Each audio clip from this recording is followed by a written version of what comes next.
자, 그 다음 80번이죠. 건축물의 대지가 두 개 이상 지역, 지구, 구역에 걸치는 경우입니다. 잘못된 건 물어봤죠? 자, 우리 공법에서 한 필지 대지가 둘 이상 지역, 지구, 구역에 걸치는 경우가 정확하게 3번 나옵니다. 3번. 첫째 국토기업법에서 한번 나오죠. 두 번째 건축법에서 나오죠. 세 번째 어디에서? 농지법에서. 농지법. 농지법에서는 한 필지 농지가 농업진흥구역과 농업보호구역에 걸쳐 있는 경우, 이게 나와요. 결론적으로 그 문제 얘기해 볼까요? 한 필지 농지가 농업진흥구역과 보호구역에 걸쳐 있어. 무슨 구역? 농업진흥구역, 농업보호구역. 그럼 농업진흥구역, 농업보호구역은 어디에 해당되는 겁니까? 농업진흥지역에 속하는 거지. 농업진흥지역. 그래서 농업진흥지역 하면 뭘 떠올리라고 했어요? 계란이 농업진흥지역이야. 계란에 노른자 땅 있죠. 노른자 땅을 뭐라 한다? 농업진흥구역. 계란의 흰자가 보호구역. 그렇죠? 노른자는 어떤 역할? 생산. 그렇죠? 그럼 농업진흥구역 안에 또 그야말로 오직 농업 생산밖에 못하죠. 계란의 노른자는 어때? 빙하리를 생산한다고 그랬잖아요. 그렇죠? 반면에 농업보호구역은 흰자죠. 흰자는 농업진흥구역, 노른자를 보호하는 역할을 하잖아요. 그래서 계란하면 농업진흥지역, 계란 밖의 땅은 농업진흥지역 외지역. 계란은 노른자와 흰자로 나눠진다. 노른자는 뭐다? 진흥구역, 흰자는 보호구역. 됐죠? 감이 왔죠? 한 필지 농지가 진흥구역과 보호구역에 걸쳐 있어. 노른자와 흰자에 걸쳐 있다고요? 그럼 행위규정은 어디를 해야 돼? 자, 잘 생각해 보세요. 한 필지 농지가 진흥구역과 보호구역에 걸쳐 있다고. 그럼 규정을 어떻게 해야 돼? 진흥구역 적용해야 돼? 보호구역 적용해야 돼?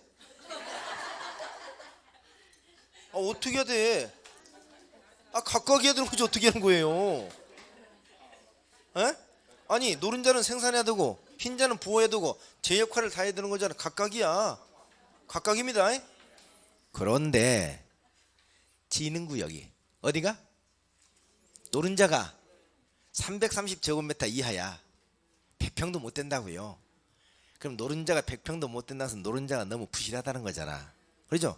노른자가 너무 부실하면 생산을 제대로 할 수 있어 없어? 없죠. 그럼 생산을 제대로 못하는 노른자가 있다 말이지. 100평도 못 된다.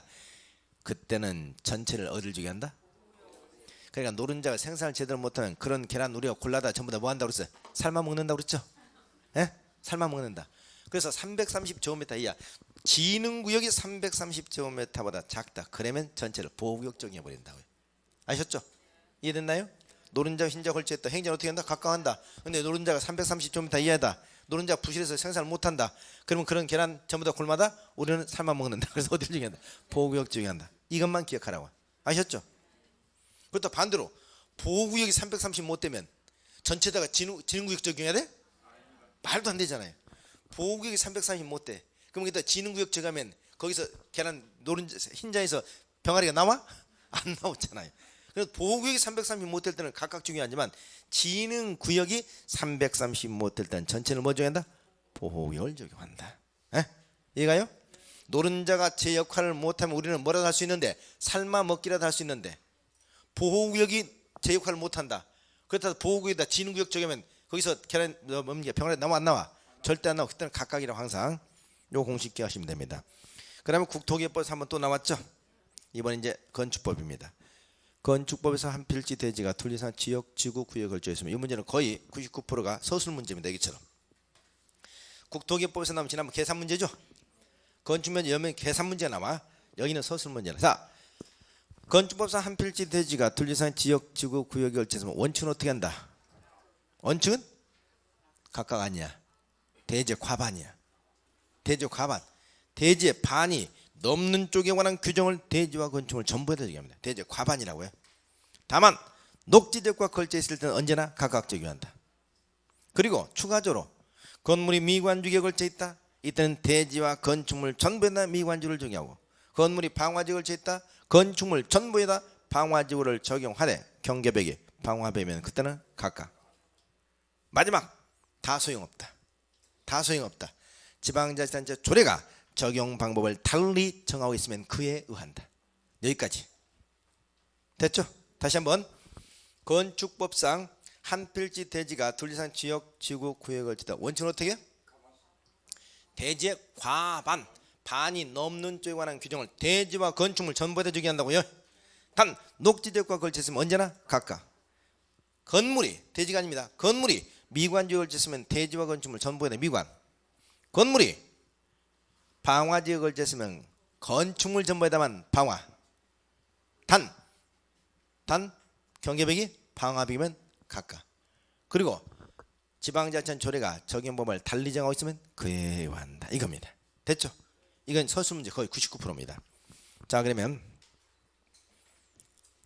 틀린 거 물어봤죠? 1번. 원칙적으로 건축물과 대지 전부입니다. 건축물과 대지 전부에다 그 대지의 과반에 속하는 지역, 지구, 구역 안에 건축물 및 대지에 관한 규정을 적용하지만 녹지 열등은 그러지 아니하다. 좋죠. 2번. 1000제곱미터 한 필지 대지 600제곱미터 자연 녹지역, 400제곱미터 준주거지역에 걸쳐 있는 경우라면 대지와 건축물 전부에다 자연 녹지역을 적용한다. 그래요? 녹지대과 걸쳐 있으면 크든 작든 언제나 각각이야. 언제나 각각. 3번. 건축물이 미관지역에 걸친 경우는 건축물입니다. 대지가 아니야. 건축물과 대지 전부죠. 건축물과 대지 전부에다 미관지역 안에 건축물과 대지에 관한 규정을 적용합니다. 4번. 하나의 건축물이 방화지구와 그 밖의 구역에 걸쳐 있을 그 전부. 자, 그 전부는 뭐다? 건축물 전부입니다. 그 전부에서 방화지구 안에 건축물에 관한 규정을 적용한다. 다만 해당 건축물이 방화지구와 그 밖의 구역의 경계가 방화벽으로 구획되어 있는 경우는 각각 행해질한다. 좋죠? 5번. 대지 규모와 그 대지가 속한 용도적, 용도의 성격 등 당해 대지에 관한 주변 여건상 필요하도 인정하여 지방자치단 조례로 적용법을 따로 정한 경우는 그에 간다. 그렇죠? 틀린 건 몇 번? 그러니까 1번에서 5번까지 그대로 읽어주면 한 테마 그대로 정리되죠. 마지막 결론은 조례 가정하면 달리야. 그렇죠? 원칙은 잡으세요. 원칙은 대지의 과반. 녹지역에 걸치면 언제나 각각. 건물이 미관지역에 걸치면 대지와 건축물 전부에다 미관. 건물이 방화지역에 걸치면 건축물 전부에다만 방화. 그렇죠?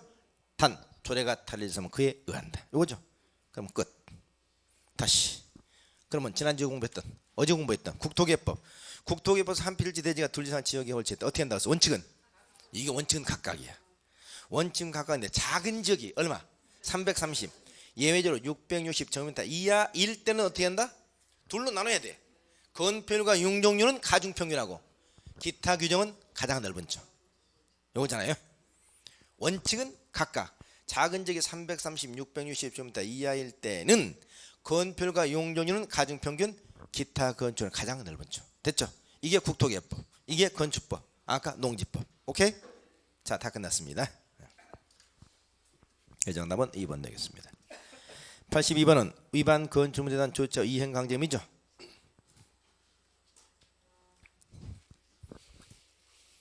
자, 이것도 우리 시험에서 출제 자주 했던 문제인데 보세요. 무슨 건축물?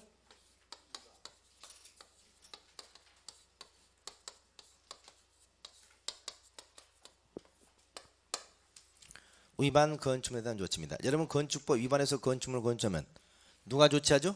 건축? 누가? 허가권자 어떤 조치를 할 수 있냐 말이죠? 어떤 조치를 할 수 있냐 궁금하시죠? 첫째 뭐 할 수 있다? 건축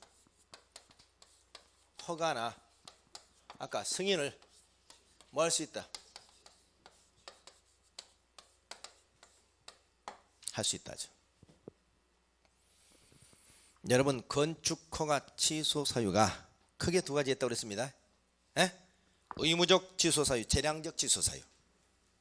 의무적 취소는 반드시 취소를 해야 되는 거죠. 거기 두 가지가 있어. 첫째 뭐죠? 아까 공사 및 착공. 건축 허가 받고 1년에 착공하지 않으면 건축을 취소하여야 한다죠. 또 하나 공사 완료 불가. 공사 완료 불가. 착공은 했지만 공사 완료가 불가능하다고 판단되는 경우 이 경우는 취소하여야 한다. 두 가지입니다. 그 다음에 재량적 취소 사유 요겁니다. 위반 건축물 건축을 취소할 수 있다. 그렇죠? 취소하는 경우는 반드시 무슨 절차? 청문 절차를 거친다. 사전 의견 진술기를 줘야 됩니다. 그 다음 뭐 할 수 있다?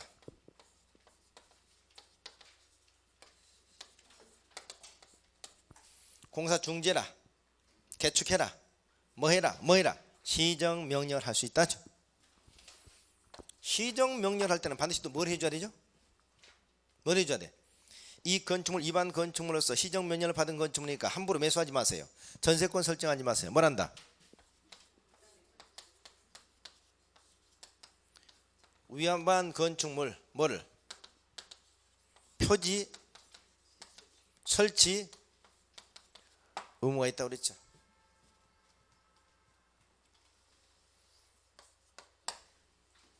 다섯 번째, 시정명령을 듣고도 이에 응하지 않고 했다. 뭐가 하나죠? 행정, 대, 집행가 나옵니다. 밀어버릴 수 있는 거죠. 여섯 번째, 시정명령을 받고도 이에 응하지 않고 했다. 뭘 할 수 있다? 이행강제금을 부과할 수 있다. 그죠? 그러나 일곱 번째, 할 수 없는 거. 여기서 시정명령 했죠? 건축물 철거하죠? 손실보상 한다 안 한다? 벌금 부과할 수 있다. 할 수 있다 없다? 왜 벌금 부과 못하죠? 벌금은 행정 형벌이라고 그랬지. 형벌은 법원에서 부과하는 거잖아. 허가권자 부과하는 게 아니지. 그렇죠? 자, 이게 할 수 있는 조치입니다. 그리고 이제 여기서 이행강제금 또 이제 이게 중요하고요.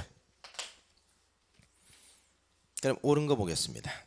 1번, 허가권자는 건축법의 위반 행위에 대해서 문서로서 사전 개고 절차를 거쳐 건축주의 이행강제를 부과할 수 있다. 허가권자는 건축법 위반 행위 밑줄 위반 행위에 대해서 이행강제를 부과할 수 있다. 맞아 틀려? 틀렸죠. 틀렸습니다. 왜 틀렸죠? 건축법 위반했을 때 부과하는 게 아니죠. 건축법 위반했을 때 시정명령을 하고 시정명령이 불응했을 때야. 여기서 좀 더 정확하게 한다면 시정명령도 반드시 위반 건축물에 대한 시정명령이라고 얘기를 하셔야 됩니다. 시정명령도 건축법에 두 가지 있습니다. 위반 건축물의 시정명령과 기존 건축물의 시정명령이 있어요. 기존 건축물. 이건 건축물 건축할 때는 법적으로 하자가 없었는데 나중에 법이 개정된다든가 국가 공익상 문제 등에서 기존 건축물이라고 그래. 그럼 기존 건축물도 시정명령하고 철거를 합니다. 그러나 여기 기존 건축물의 시정명령 여기다는 이행강제금 부과를 못합니다. 여기만. 왜? 여기는 건축물 건축할 당시에 법적으로 하자가 없었잖아요. 그리고 여기는 철거할 때는 또 뭐다? 여기는 손실 보상도 합니다. 보상도 해. 여기는 위반 건축물에 대한 시정명령 보상한다 안 한다? 안 한다. 그리고 뭐 할 수 있다? 이행강제금. 그래서 건축법상 이행강제금 하려면 반드시 건축주가 건축을 위반한 경우 시정명령을 하고 시정명령이 불응했을 때 반드시 이렇게 해야 돼. 그냥 시정명령이라는 얘기도 안 됩니다. 2번, 이행강제금은 1년의 이내로 부과하죠. 총 부과세는 몇 회? 5일 넘지 못한다. 맞나요? 이행강제금은 1년의 2회 이내로 부과돼 총 부과에서는 제한이 없습니다. 제한이 없어요. 단 어떤 경우? 85제곱미터의 주거용 건축물 있죠. 주거용 건축물 등일 때는 어떻게 하죠? 이행강제금을 2분의 1까지 감액할 수 있죠. 이런 경우 몇 회? 5회가 아니야. 몇 회? 몇 회? 조례가 정한했어. 몇 회 범위 내에서? 5회 범위 내에서 조례가 정한했어. 이때 5회라고 그러면 안 된다고요. 3번 이행강령은 벌금이나 과태료와 병과할 수 있다 없다. 여러분 벌금이나 과태료하고 이행강령 법적 성격이 전혀 다른 거예요. 다른 것이기 때문에 병과 관합니다. 벌금 부과하고 거기다 이행강령 부과할 수 있다고요. 과태료 부과하고 추가적으로 이행강령 부과할 수 있다는 얘기입니다. 있다. 4번 건폐율 용적률 위반할 경우 당해 건축물 1제곱미터당 지방세법상 시가표준액의 50%를 부과한다. 맞나요? 여기 보세요. 이행강제면 얼마를 부과하냐. 두 가지 있습니다. 첫째 중요사항 위반, 두 번째 경미사항 위반입니다. 중요사항 위반은 세 가지인데 건폐율 초과한 경우, 용적률 초과한 경우, 허가 신고사항을 위반하는 경우 세 가지입니다. 건폐율, 용적률, 허가 신고사항 위반. 이 세 가지 경우는 어떻게 부과하느냐. 건축물 1제곱미터당 시가표준액이야. 건축물 전체가 아닙니다. 건축물 1제곱미터당 시가표준액이 얼마에? 50%의 위반 면적을 곱한 금액 이하입니다. 해보세요. 입으로. 뭐라고요? 건축물 1제곱미터당 시가표준액의 50%의 위반 면적을 곱한 금액 이하로 부과할 수 있다. 한 번 더 뭐라고요? 건축물 1제곱미터당 시가표준액의 50%의 위반 면적을 곱한 금액 이하로 부과할 수 있다. 그 다음 나머지 경미사항 있죠? 그럼 경미사항은 어떻게 부과하느냐. 여기 보세요. 경미사항은 건축물 1제곱미터를 기준으로 하잖아. 건축물 전체 시가표준액. 건축물 시가표준액이 몇 프로? 10% 범위 내에서 대통령령으로 정하는 금액입니다. 그러니까 건축물 전체 시가표준액 10% 범위에서 건축법 시행령에다 표를 딱 만들어놨어요. 건축물 시가표준액의 10% 범위 내에서 대통령령으로 정하는 금액입니다. 아셨죠? 그럼 여기는 1제곱미터 시가표준액 50%가 아니죠? 5번 이행강령 부과한 후 시정멸 이행한 경우에도 이행강령 반드시 징수해야 됩니까? 네? 보세요. 시정명령 이행을 해버렸다고요. 시정명령을 이행해버렸으면 새로운 이행강제금은 부과하지 않습니다. 그러나 이미 부과된 강제에서는 이행강제는 반드시 징수를 합니다. 그러니까 시정명령을 이행하게 되면 새로운 이행강제 부과를 중지하는 것이지 절대 징수를 중지한다 그러면 안 돼요. 부과를 중지한다. 이때 이의신청할 수 있죠. 이행강제 부과 처분에 대해서. 여기 보세요. 이행강제 부과 이의신청할 수 있다고요. 얼마 이내? 30일 이내. 누구에게? 이의신청은 항상 누구한테 한다고 했어요? 처분권자, 처분권, 허가권 이의신청할 수 있습니다. 근데 30일 이내 이의신청도 안 하고 납부도 안 하고 버티고 있다. 강제징수할 수 있죠. 무슨 세? 지방세 외 수익금 징수 등에 관한 법률입니다. 저는 지방세 체납 처분이었죠. 이게 바뀌었죠. 지방세 외 수익금 징수 등에 관한 법률에 따라서 강제징수할 수 있다. 여기는 국세가 빠지죠. 지방세 외 수익금 징수 등에 관한 법률. 지방세 외 수익금 징수는 법률 개정된 것이죠. 그래서 옳은 것은 몇 번? 3번 되겠습니다. 자, 그래서 위반 건축물 조치 요구하고 이게 이행강님 기하시고요. 82번 마지막 건축물 면적 층수 산정 방법에서 틀린 거 물어봤습니다. 틀린 거 1번 건축물 1층 차량의 주차의 전용도는 필로티의 경우는 바닥 면적 산입되지 아니한다. 맞아 틀려? 1층 차량 주차에 전용 필로티 구조죠. 1층 차량 주차에 전용되고 있거나 공중 통행에 이용되고 있거나 이런 부분은 제외됩니다.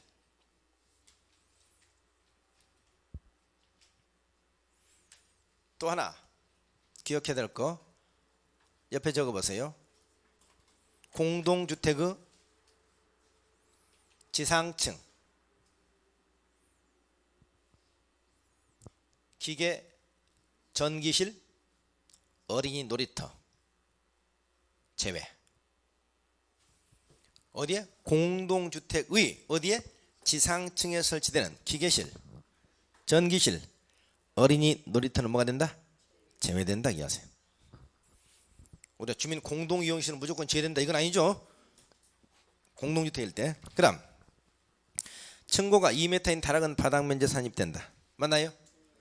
여보세요. 다락은 높이가 얼마? 1.5 단 경사진 지붕은 1.8.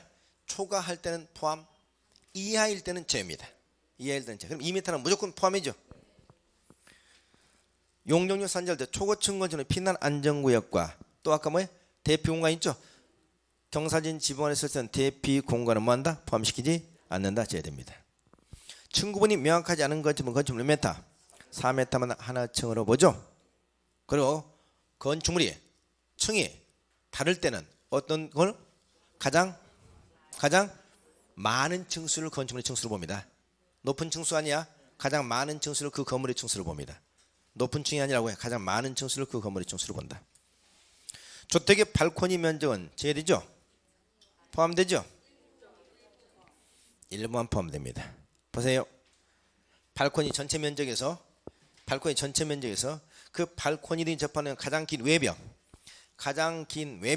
길이의 1.5를 곱합니다. 이 전체 발코니 면적이 8제곱미터입니다. 가로 2m, 세로 한 4m, 8제곱미터다. 그럼 이 면적에서 여기 접하는 가장 긴 외벽이 있죠. 개벽의 길이가 이게 4m입니다. 그렇죠? 4m 곱하기 1.5를 해. 그럼 얼마? 6제곱미터 나오죠. 8제곱미터에서 6제곱미터를 뺀 2제곱미터만 포함시킵니다. 발코니 전체 면적에서 발코니 접하는 가장 긴 외벽의 길이의 1.5를 곱한 면적을 뺀 나머지만 포함. 오케이? 그래서 틀린 것은 5번 되겠습니다. 자, 여기까지 해서 건축법 중요한 내용을 살펴봤고요. 그 다음에 주택법인데요. 주택법은 최근에 법이 좀 많이 바뀌었죠. 법이 바뀌어서 특히 이번 6월달에 바뀌었고 7월 1일날 바뀌었고 또 뭐 7월 6일날 바뀌었고 그래서 7월 22일 이전까지 7월 20일까지 몇 차례 개정돼 가지고 주택법이 많이 좀 바뀌었습니다. 그래서 이제 개정 자료 한번 쭉 참고해 보시고 단 바뀐 내용이 뭐가 새로 추가된 내용보다는 빠진 내용이 많아요. 그렇죠? 대표로 어떻습니까? 주택거리 신고제 완전히 삭제됐다. 주택거리 신고제 완전히 삭제. 그 다음에 국민주택기금이 뭘로 바뀌었다? 주택도시기금. 주택도시기금으로 바뀌어서 무슨 법으로 갔다? 주택도시기금법으로. 그래서 출제범위에서 빠진다.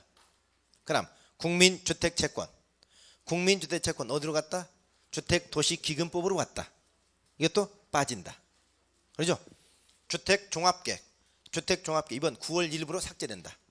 그러면 주택종합계획 삭제는 안 됐지만 9월 1일부로 삭제는 이미 법이 나왔기 때문에 이건 출제를 안 할 것이다. 그렇죠? 또 최저 주거기준 설정 공고 이것도 연말에 12월 달에 삭제된다. 그래서 이것도 출제가 안 될 것이다. 그럼 박경식 분양가 상한제가 연말에 완전히 바뀌었죠. 분양가 상한제 올해 우리가 기대되고 있는 문제고 가장 우리가 주택법에서 기대되고 있는 문제가 분양가 상한제.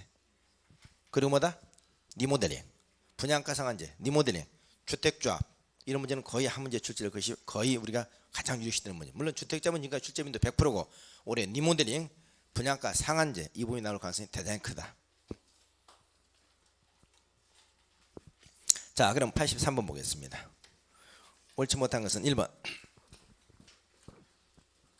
주택이란 세대 구성원이 장기간 독립된 주거생활을 할 수 있는 구조로 된 건축물의 전부 또는 일부 및 부속 토지까지 말하죠. 단독주택과 공동주택으로 구분됩니다. 단독주택과 공동주택으로 구분된다. 하나 더. 여러분 민간 건설 중형 국민주택 있죠. 민간 건설 중형 국민주택 이것도 삭제됐습니다.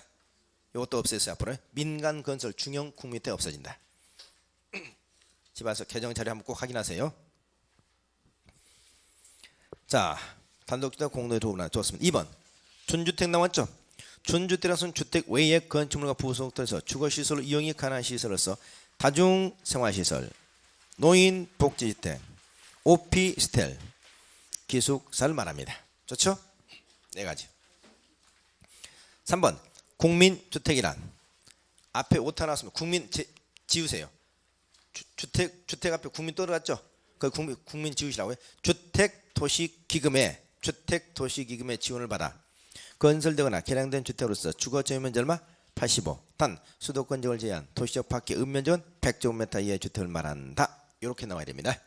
앞으로 국민주택은 국민주택기금이 아니고 뭐라고? 주택도시기금.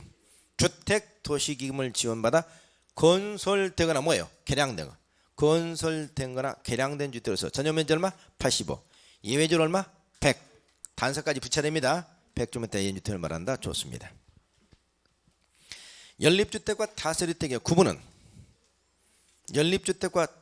구분은 주택으로 쓰이는 한계동이 뭐다? 바닥면적 합계입니다. 맞죠? 청수는 4계층이 하잖아요. 바닥면적 합계가 660을 초과하면 연립, 660제곱미터 이하면 다세대입니다. 그렇죠? 이때 연립과 다세대 주택은 그 단위 규모에 있어서는 차이가 없다. 여러분 주택의 단위 규모가 뭐죠? 호당, 세대당 최대 면적을 말하죠. 보세요. 단독주택은 얼마? 330. 공동주택은 아파트 연립 다세대가 얼마? 297제곱미터 이하죠. 297. 국민주택은 85. 예외적으로 100. 무슨 면적? 주거 전용 면적 기준. 이걸 주택의 단위 규모라고 그래. 그러면 공동주택은 297, 90평이잖아요. 아파트 연립 다세대가 똑같죠. 연립이든 다세대든 주택의 단위 규모는 차이가 없다 이 말이죠.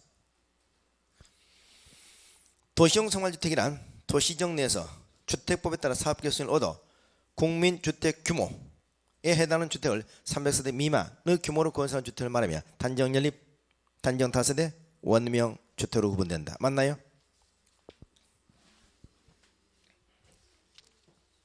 맞아요? 틀려요?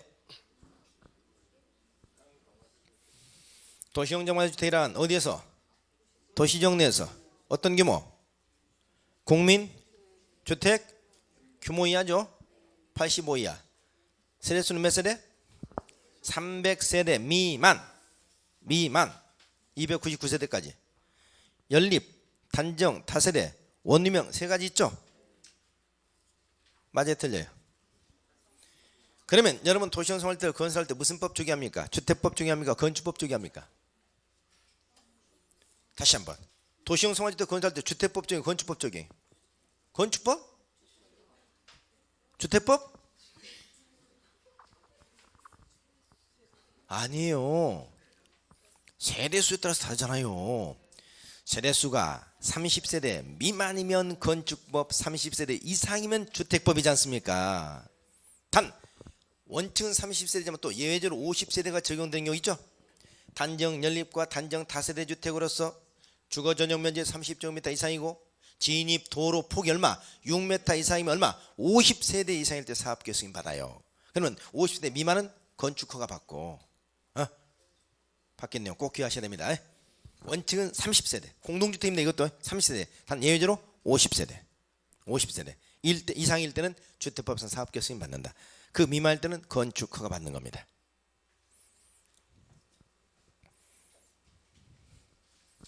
어떤 경우 50세대라고요? 도시형 생활주택 가운데 원룸 빼고 단정 연립과 단정 다세대 주택으로서 전용면적 얼마? 30제곱미터 이상이고 진입 도로 폭이 얼마? 6m 이상일 때는 50세대 이상일 때 사업계획 승인 받는다고요. 전용면적 30제곱미터 진입 도로 폭 얼마? 6m 이상. 그래서 5번 잘못됐습니다. 84번.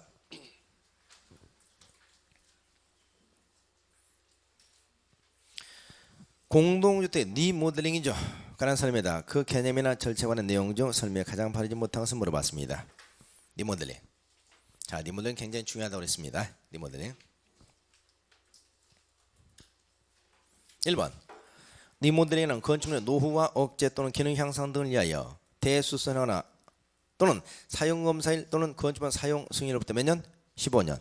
가론에 15년 이상 20년 미만 연수 중 특별시 광시 시도 조례 정하는 경우 그 연수가 경과된 뭐를? 공동 주택을 주거 전용면적 얼마? 10분의 3 이내. 전용면적 85제곱미터 미만일 때는 10분의 4 이내에서 뭐 하는 거? 증축하는 행위를 말한다. 아주 정확합니다. 보세요. 여기 보세요. 리모델링의 주택법상 대상은 뭐다?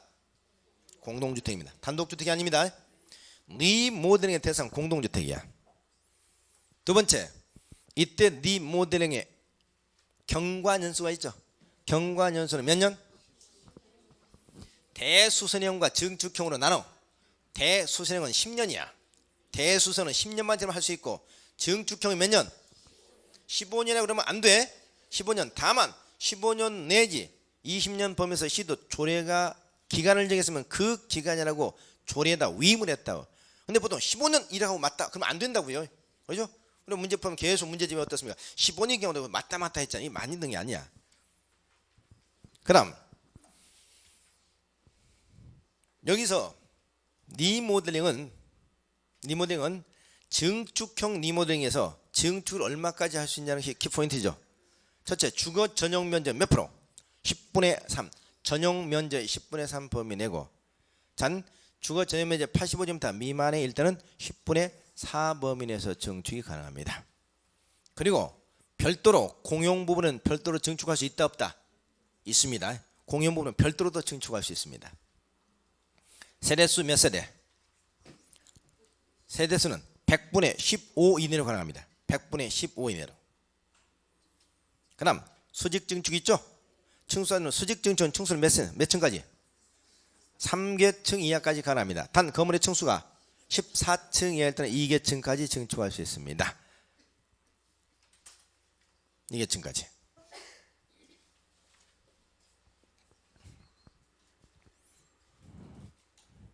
자, 그 다음에 여러분 리모델링 할 때는 먼저 리모델링 조합 설립을 해야 되죠. 조합 설립하고 조합세 인가 받죠. 인가 받고 난 다음에 또 무슨 동의를 또 받아야 돼? 리모델링 동의를 또 받아야 돼. 그러니까 조합 설립 동의를 받고 그 다음 리모델링 동의를 받아야 됩니다. 두 번 받아야 돼. 그리고 조합 설립 인가가 떨어졌죠. 조합 설립 인가가 떨어지고 나면 얼마 이내? 2년 이내. 뭘 해야 되죠? 여러분 지역주택조합이나 직장주택조합은 설립 인가 받으면 2년에 사업계 승인 신청하도록 되어 있어요. 근데 리모델링 올해부터 바뀌었죠. 리모델링 조합은 조합세 인가를 받고 2년 이내 사업계 승인을 신청한다 그러면 틀려요. 어떻게? 세대수가 처음부터 증가가 안 됐거나 세대수가 30세대 미만 증가를 했으면 시장 군수구청장에게 리모델링 허가를 신청해야 되고 세대수가 30세대 이상 증가를 했으면 사업계획 승인권자에게 사업계획 승인을 받는 겁니다. 이거 올해 바뀐 내용이죠. 그러니까 앞으로 잡으세요. 주택조합은 지역주택조합, 직장주택조합, 리모델링 주택조합 세 가지 있는데 조합 설립 인가를 받고 2년의 사업계 승인 신청해야 된다. 그럼 맞다 틀리다? 틀리다 이 말. 리모델링은 둘로 나눠야 되죠. 이 점 꼭 기억하세요. 자, 그러면 바르지 못한 거. 그래서 2번 가봅니다. 세대수 증가인 리모델링 각 세대 증축하는 면적 합산한 면적 범위 내에서 기존 세대수의 100분의 15 이내에서 세대수를 증가시킬 수 있습니다. 3번 수직으로 증축하는 게 수직 증축형 리모델링이죠. 최대 3계층 이하죠. 다만 기존 층수가 14층 이하일 때는 2계층 범위에서 증축할 수 있다. 좋습니다. 4번 동을 리모델한 경우는 각 동의 구분수자 및 의결권의 3분의 2 이상. 자, 여기는 의결권이죠. 아까 재건축 때 면적이었잖아요. 여기는 각 동의 구분 소유자 및 의결권의 3분의 2 이상. 단지 전체를 리모델할 때는 각 동 및 전체의 구분 소유자 및 의결권 얼마? 3분의 2 이상에 해당 조합 설립 동의. 여기 보세요. 한 동만 리모델한다. 동의 몇 개만 받으면 돼?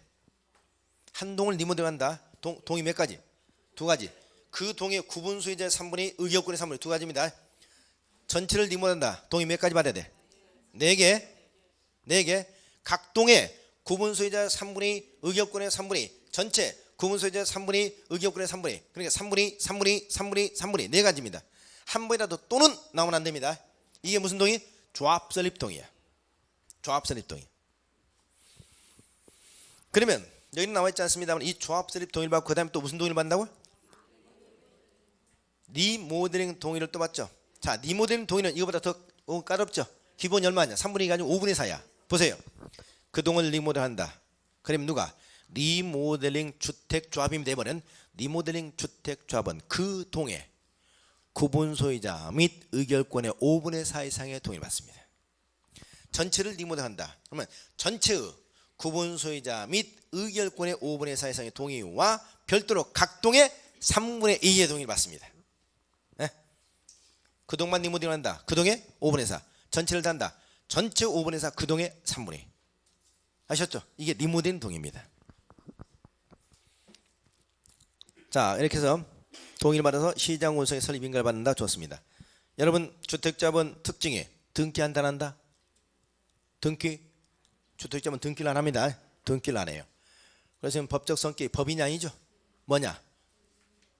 권리 능력 없는 사단법인입니다. 권리 능력 없는 사단법인. 자, 5번. 조합세 인가 후 2년 이내 세대수 증가가 없거나 증가되는 세대수가 30세대 이상인 경우 리모델링 허가 신청을 시장군수구청장에 하여야 한다. 맞나요? 틀렸죠? 조합설립 인가 후 2년 이내 세대수 증가가 없거나 증가되는 세대수가 30세대 미만인 경우 시장군수구청에 리모델링 허가 신청을 해야 된다. 이렇게 말이죠. 세대수가 30세대 이상이면 사업 계획 승인을 신청해야 한다. 오래 받겠네요. 출제가 유력시되는 문제 중에 하나 꼭 기억하시 바랍니다. 85번. 주택법상 주택조합이죠. 일단 여러분 주택조합도 한 문제는 꼭 출제됩니다. 특히 주택조합은 이번에 지역주택조합에서 크게 두 가지가 바뀌었죠. 에? 지역주택조합에서 크게 두 가지 뭐가 바뀌었나요? 지역주택조합원의 조합원의 자격 중에서 거주 요건이 달라졌죠. 작년까지만 해도 거주 요건이 어디서 동일한 특별시, 광역시, 특별자치시, 특별자치도 시군에 6개월 이상 거주하면 조합원 됐었잖아요. 그러니까 조합원 모집하기 굉장히 어렵다 그랬죠. 부산에서 지역조합 설립한다면 부산광역시에 6개월 이상 거주한 사람만 조합원 돼. 양산시, 김해시 돼 안 돼? 울산 돼 안 돼? 창원 안 되죠. 그러니까 작년 12월 연말에 해운대 조합장 자살한 거 아시죠? 예. 그때 조합원 모집하기 굉장히 어려웠단 말이에요. 그런데 이게 연말에 법이 바뀌면서 앞으로 어때요? 이제 같은 지역이 아니고 9개 권역으로 나눠졌죠. 부산을 기준으로 한다면 부산광역시, 울산광역시, 경상남도면 무조건 됩니다. 서울을 기준으로 서울특별시, 경기도, 인천광시면 됩니다. 그렇죠? 이렇게 9개 권역이 넓어졌다는 거 기억하시고, 두 번째, 무주택자이거나 60제곱미터 이하의 주택을 한 채 수용하고 있었으면 가능했었죠. 근데 60이 얼마나 받겠다? 85제곱미터 이하로 받겠다. 단 중요한 점, 이때 무주택이나 85제곱미터 1주택을 가지고 있는 그 기준점은 언제? 조합세 인가 신청이 아닙니다. 조합세 인가 신청이 아니라고요. 에? 또 넘어갈 거죠. 보세요. 조합설립 인가 신청일 현재, 조합설립 인가 신청일 현재 무주택자이거나 85제곱미터 이하의 1주택을 가지고 있는 세대주면 가능하다. 맞아 틀려? 틀린다고요. 조합설립 인가 신청일 현재만 무주택이면 인가 신청하고 바로 집 사버리면 되잖아. 조합설립 인가 신청일로부터 입주 가능일까지야. 조합설립 인가 신청일부터 입주 가능일까지 계속 무주택이거나 85제곱미터 1주택을 가지고 있어야 됩니다. 아셨죠? 자, 여러분 지역조합이나 직장조합의 조합원 수가 얼마인 줄 아시죠? 조합원 수가 얼마다? 주택건설 예정세대수 2분의 1 이상으로서 최소 얼마? 20인 이상이 됩니다. 그러나 리모델링 조합은 그러하지 않습니다. 또 지역조합이나 직장조합은 설립 인가는 설립 신고 이후부터 원칙적으로 신규 가입이나 교체가 금지됩니다. 다만 리모델링 주택조합은 그러하지 않습니다. 지역조합과 직장조합을 설립하려면 그 주택 대지를 관할하는 시장군수구청장에게 인가신청서 제출해야 됩니다. 이때 인가신청서 제출하면서 또 하나 서류를 같이 제출한다. 뭘? 지역조합, 직장조합 설립 인가신청할 때 설립 인가신청서하고 뭘 제출한다? 전체 대지의 80% 이상의 사용승낙서, 전체 대지의 80% 이상의 사용승낙서를 첨부해야 됩니다. 반면에 리모델링 주택조합을 설립 인가신청할 때는 설립 인가신청서 외에 두 가지 서류를 추가적으로 제출합니다. 뭐뭐? 리모델링 조합. 리모델링 조합은 대지 80% 사용승낙서 필요하잖아. 필요하지 않아요? 이미 주택을 가지고 있는 사람이니까. 그 대신 뭐가 필요해? 경과년수 증명서류. 경과년수 15년, 10년 지났다는 거. 두 번째 뭐예요? 조합 설립 동의서.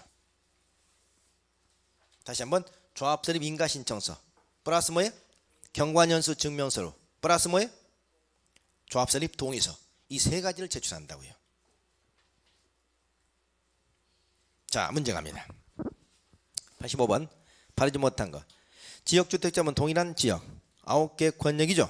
6개 이상 거주하는 20인 이상의 주민이 주택을 마련하기 위해서 설립한 조합으로 조합세 인가신청일로부터 당해 주택자 입주 가능일까지. 좋죠? 이렇게 나와야 돼.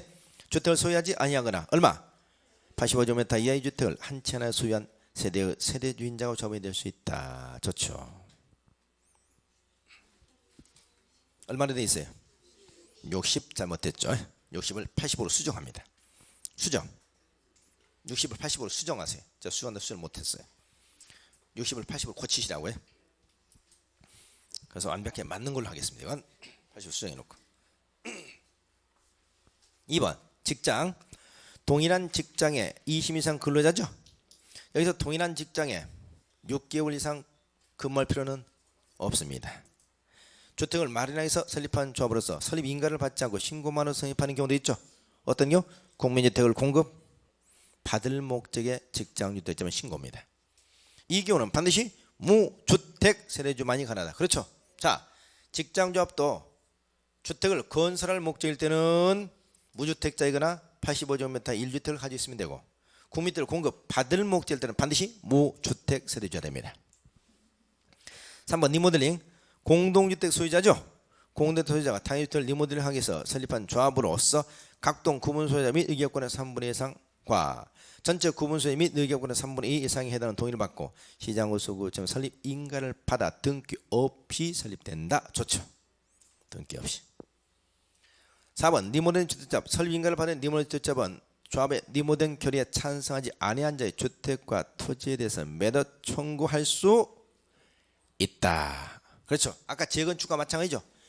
조합 설립에 동의하지 않은 사람은 조합원이 못 돼요. 못 되기 때문에 그 동의하지 않은 주택이나 돼서 매도 청구할 수가 있는 겁니다. 5번 주택자는 설립 인가를 받은 후 또는 설립 신고를 한 후부터 원칙적으로 그 구성을 교체하거나 신규로 가입하게 할 수 없다. 맞아요? 틀려요? 틀렸죠. 뭐라고 나왔어야 돼? 지역, 직장이라고 나왔어야 되지. 리모델링 가능하기 때문에 지역, 직장, 주택자만 이렇게 나왔어야 됩니다. 그래서 1번을 좀 수정해 놓으시고 5번으로 정답을 하시기 바랍니다. 5번 지역, 직장. 자, 84번, 85번 굉장히 중요한 문제. 86번 주택의 공급 및 분양가격 상한제. 가장 옳지 않은 나왔습니다.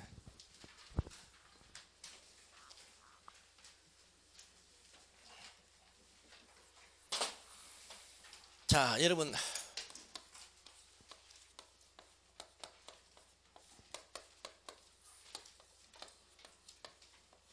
분양가 상한제. 분양가 상한제는 첫째, 뭐에 대해서 적용된다? 공동주택입니다. 단독주택은 적용 안 돼요. 두 번째 어디에서?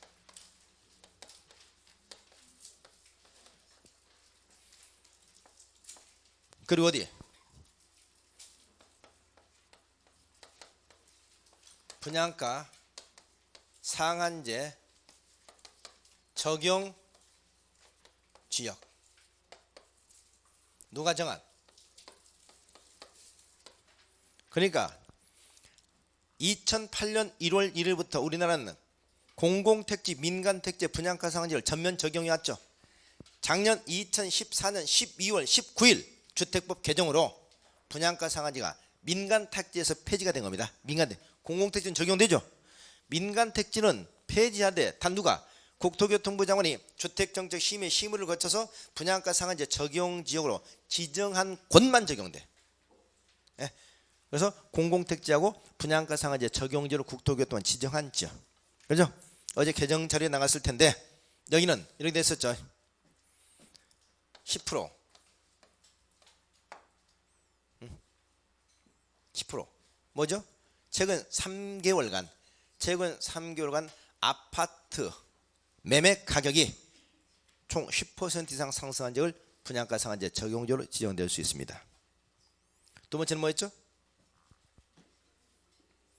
네? 아파트 거래량이죠. 거래량이 얼마? 작년 동년기 비해서 얼마? 200%. 3개월간 200% 이상 평균 늘어난 적이죠. 세 번째 뭐죠? 최근 3개월간 청약 경쟁률이 평균 얼마? 20대 1 이상인 적입니다. 자, 이것도 기억하세요. 이런 적은 국토교통부장이 분양가 상한제 적용적으로 지정할 수가 있습니다. 전부 다 아파트를 기준합니다. 첫째 뭐라고? 지난 3개월간 소급해서 3개월간 아파트 매매 가격이 10% 이상 상승한 적이, 이건 평균이 아닙니다.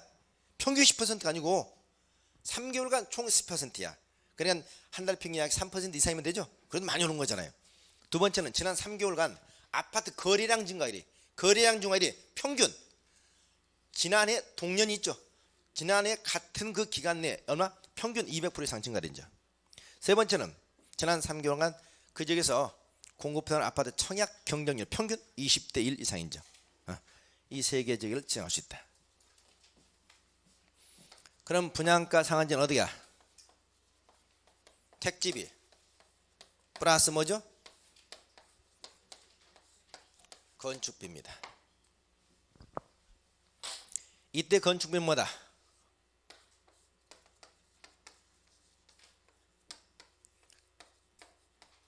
기준형 건축비를 적용해. 이건 국장이 매년 고시합니다. 기준형 건축비를 적용하고.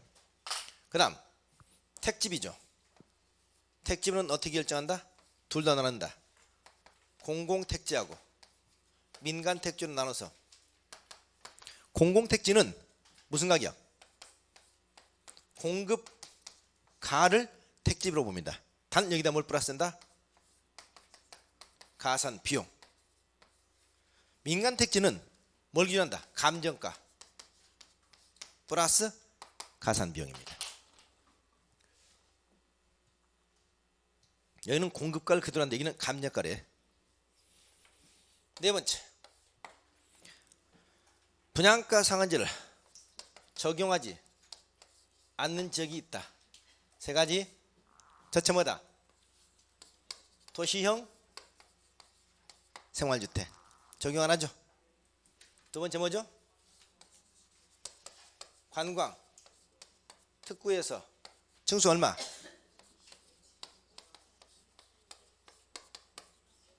또는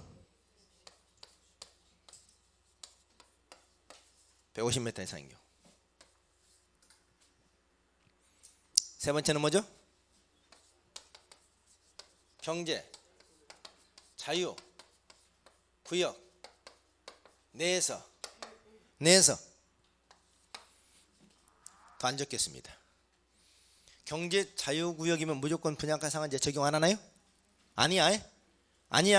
경제 자유구역 내에서 외자 유치 촉진, 뭐라고요? 외자 유치 촉진을 위해서 분양가 상한제를 적용하지 않기로 경제자유구역위원회가 심의 의결한 경우입니다. 경제자유구역에서 외자 유치 촉진을 위해서 누가? 경제자유구역위원회가 분양가 상한제를 적용하지 않기로 심의 의결한 경우만 그래요. 그래, 경제자유구역은 무조건 적용한다. 그럼 틀립니다. 경제자유구역, 송도, 그 다음에 마산 같은 데 있죠. 이런 점. 자, 이 세 가지는 적용하지 않습니다. 다섯 번째, 분양가 상한제가 적용될 때는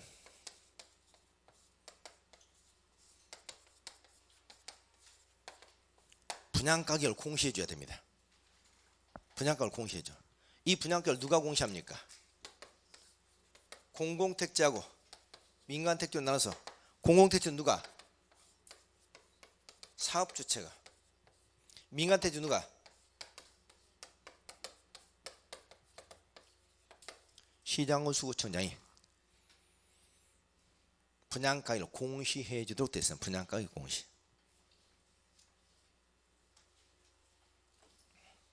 됐죠? 마지막 하나 더. 이게 이제 분양가 상한제와 꼭 관련된 건 아닙니다만, 여러분 입주자 모집할 때 있죠? 입주자 모집할 때 주택, 복리, 시설 나눠서. 주택은 시장, 군수, 구청장에게 입주자 모집권 뭘 받아야 되고? 승인을 받아야 되고, 복리시설은 시장, 군수, 구청 뭐 하면 된다? 신고하면 된다. 그러나 누구는 제외? 국가, 지자체, 공사, 이들은 적용하지 않는다.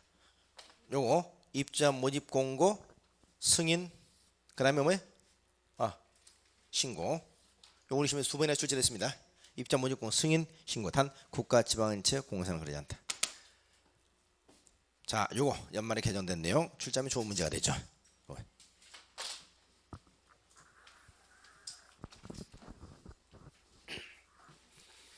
옳지 못한 거 1번. 사업주체가 일반인에게 공급하는 공동주택 중. 자, 공동주택 밑줄. 공동주택 중. 공공택지인 경우 공공택지 하나. 국토교통부 장관이 지정한 분양가 상한제 적용 대상 지역 둘인 경우 법정된 기준에 따라서 산정되는 분양가 이하로 공급해야 된다. 자, 분양가 상한제 적용 대상 지역이죠. 2번.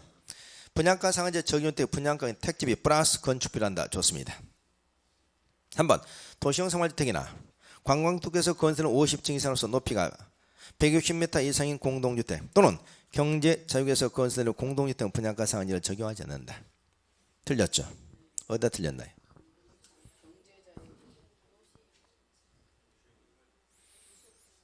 도시형 생활주택 적용하네. 맞죠? 두 번째 뭐가 틀렸어요? 네? 관광특구에서 건설되는 50층 이상으로서 높이가 150m 이상인 공동주택이 아니지. 50층 이상이거나 높이가 150m 이상인 건축물입니다. 50층 이상이거나 150m 이상 건축물. 또 경제자유에서 건설되는 모든 주택이 아니죠.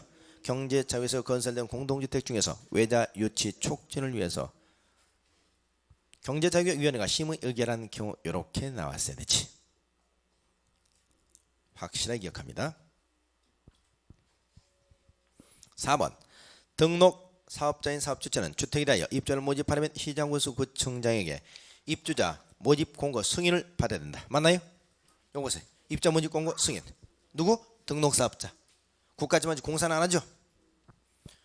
5번. 사업주체가 공공택지에서 공급되는 분양가 상한제 적용주택에 대해서 입자 모집 승인을 받았을 때는 입자 모집 공고를 할 때 분양가를 함께 공시해야 된다. 누가? 사업주체가. 무슨 택지? 공공택지. 분양가격 공시. 아주 좋죠. 자, 86번 문제 잘 기억하세요. 87번. 주택법상 주택상환 사채 다음 중 발휘 못한. 여러분 주택법상 그러니까 채권이 두 개가 있었죠. 국민주택채권과 주택상환사채. 근데 국민주택채권이 이제 주택법에서 빠져버렸죠. 그러니까 주택상환사채는 나올 가능성이 더욱더 아주 커졌죠. 기억해야 될 것은 주택상환사채는 누가 발행한다? 누가 발행해? 한국토지주택공사하고 등록사업자죠. 이건 민영주택과 관련된 자금이죠. 발행할 때 누구의 승인 받는다고 그랬죠?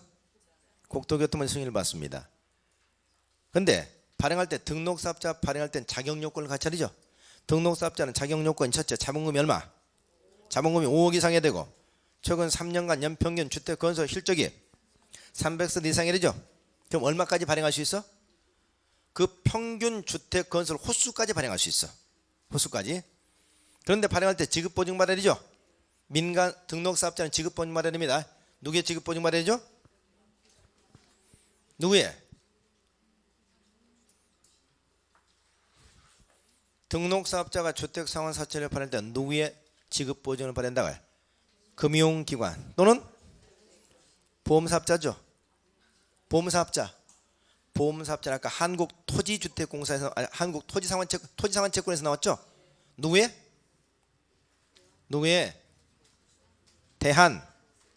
대한주택보증 주식회사였죠. 그런데 대한주택보증 주식회사 명칭이 바뀌었죠. 뭘로? 주택도시보증공사. 주택도시보증공사의 지급보증을 받는다. 기억하세요. 주택상환사채 상환기간은 얼마? 3년을 초과할 수 없죠. 발행 방법은 기명이죠. 양도할 수 있다 없다? 양도할 수 없습니다. 단 해외 이주 등 부득이한 사유가 있으면 양도가 가능하죠. 주택상환사채 발행 등에 관해서 무슨 법을 적용한다? 무슨 법? 상법을 적용한다고 얘기하지 마세요. 주택법을 적용한다. 단 주택법에 규정된 것을 제외하고는 상법 중 사채 발행에 관한 규정을 적용합니다. 옳은 거 바르지 못한 1번 주택상사는 민영주택 건설에 필요한 자금이죠. 발행인은 한국토지대공사 등록사업자입니다. 2번 등록사업자 주택상사 발행의 경우 금융기관 또는 주택도시기금법에 의한 주택도시보증공사의 보증을 받아야 된다. 개정된 내용. 주택상사업자 발행에서 국토교통부냐 발행객 승인이 필요하죠. 주택상사업자는 김영증권을 발행하며 원칙적으로 양도하지 못한다. 원칙적으로 좋아요. 주택상사업자 발행 절차는 상법적 사채 발행 규정을 적용한다. 땡.